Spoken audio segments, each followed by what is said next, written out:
今日はですね、恒例となりました台風が近づいていますので、台風対策をしたいと思います。よろしくお願いします。愛知県なんですけど、今日ですね、台風がものすごい台風が来るということなんで、また恒例の台風の対策をしたいと思います。カバーをですね、外しまして、風圧で、カバーをかけるとダメらしいですね。それでネットで言ってまし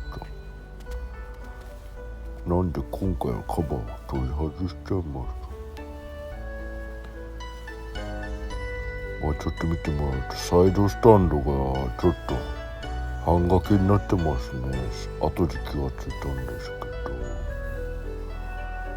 ちょっと危ない状態になってました。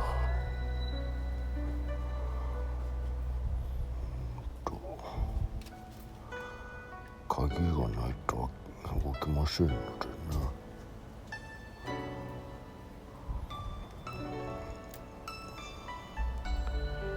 こんな感じで、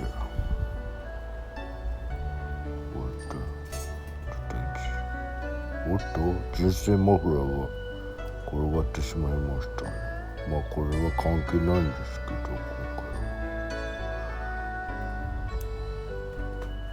今回おっと危ないですね。よかったです。受け止めました。実際こんな感じですね。